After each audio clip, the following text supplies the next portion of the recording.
Que eu quero emendar aqui com o Gabriel. Gabriel, sendo goleiro de um time, você sendo considerado um destaque dentro da seleção, você se declarando como cristão com o testemunho de vida que você tem, o peso fica grande, não fica? Expectativa sobre você, alguma experiência que você pode contar pra gente, assim, do que os seus colegas, outros jogadores, né, no convívio, cobram de você um comportamento, esperam de você um comportamento, ou já até assim, olha, Gabriel, você como cristão não deveria ter feito isso ou aquilo. Conta um pouquinho do seu dia a dia pra gente. Quando você declara que você serve a Jesus, que você quer viver uma vida para Deus, as pessoas automaticamente vão te cobrar isso que você está falando que é. Você tem um monte de vigias por perto. Sim, agora, né? Às vezes tem muita gente que acredita em Deus, que vai na igreja, que é cristão, mas que não proclama, que não fala para ninguém. Ninguém sabe que a pessoa... 007. Que a pessoa, ninguém sabe que a pessoa é cristã. Então essa pessoa não é cobrada, ela vive a vida dela, lê a Bíblia, deve orar e tal, tem a vida dela com Deus, mas ninguém sabe que ela tem uma vida com Deus.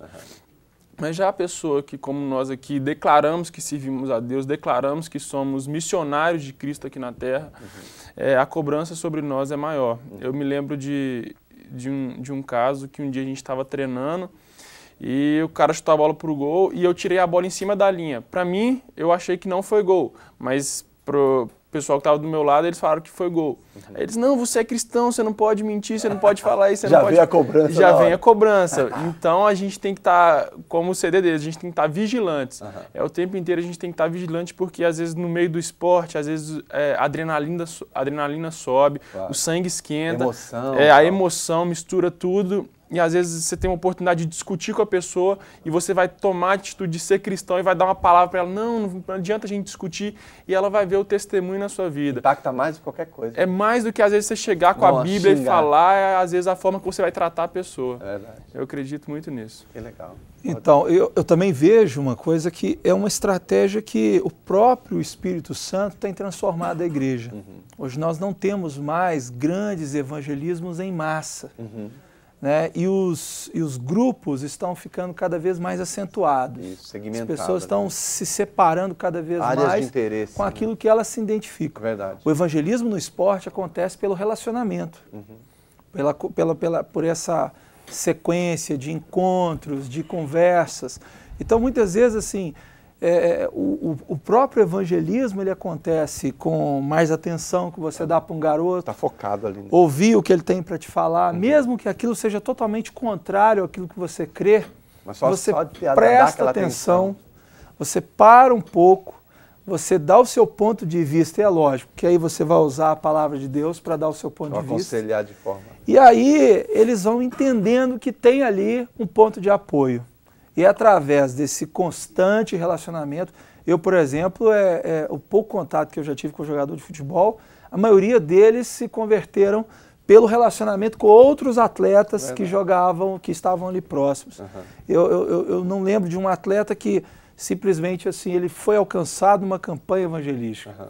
Então, e foi hoje, através do testemunho de alguém. Né? E nós estamos em evidência, o país está em evidência. 2014 uma Copa do Mundo, 2016 uma Olimpíada. Então o esporte do nosso país ele vai dar um salto, um crescimento extraordinário.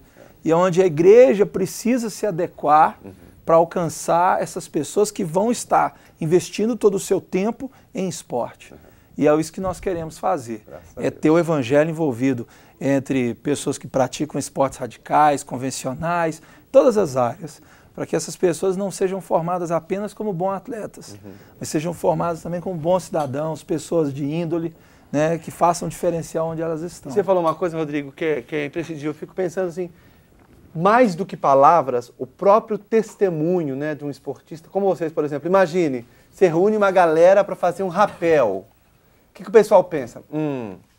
Homens, mulheres, bebida, um baseadinho, droga. Chega lá, vê uma situação totalmente diferente.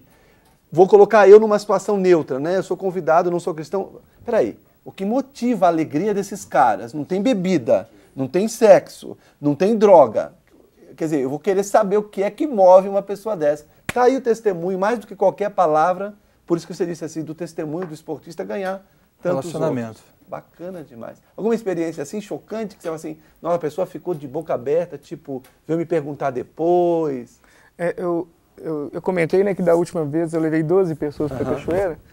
E duas delas eu já conheço há mais tempo, e eles estavam num carro separado e o cara falou comigo assim, eu vou na frente então, porque você vai esperar todo mundo aí e tal, eu vou na frente. Eu falei, beleza.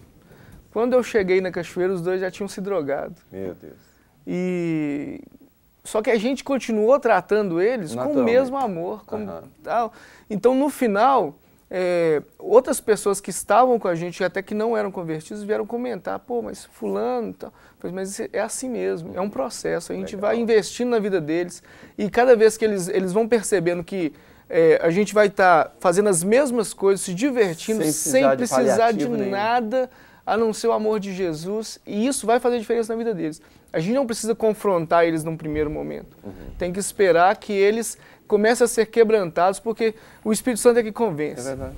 Mas a gente usa essas estratégias para fazer o convite para que eles tenham o contato com esse Espírito Santo, o contato com pessoas que têm o Espírito Santo e que agem de forma diferente. E isso faz muita diferença. E é muito mais fácil para mim hoje convidar uma pessoa para descer uma cachoeira do que para ir para um culto. É verdade. Então eu encontro com pessoas, por exemplo, eu fui um dos fundadores da Associação Mineira Escalada. Há vários anos atrás a gente correu atrás, fundou e tal. E aí eu encontro com um cara na pedra e ele fala, pô, e aí, como é que tá? Eu falei, beleza demais, vamos dar uma escalada junto? Vamos, eu vou com uma galera diferente, você vai gostar do pessoal e tal. Então é muito mais fácil do que eu falar assim, e aí, vamos na igreja comigo? Vamos lá. Ouvir o pastor Sócio. É por isso que quando o nosso tema é o esporte como forma, é uma estratégia. Eu vejo uma situação que não tem a ver com esporte. Eu e minha esposa, a gente sempre tocou e cantou em casamentos. E os meus colegas pianistas não gostavam muito de tocar em casamento, né? Falei, gente, eu convido alguém para vir na igreja, não vem, mas para o meu casamento vem. Sim.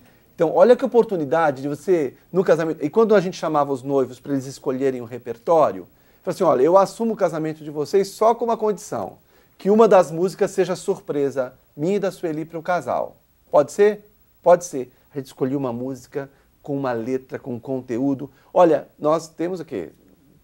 Hoje não temos mais condição de tempo, mas hoje tem gente de 20, 30 anos de casamento que fala assim, olha, eu tenho a fita de vídeo e eu impacto. A minha família, sempre que a gente sai esse assunto, comenta da mensagem, comenta da música.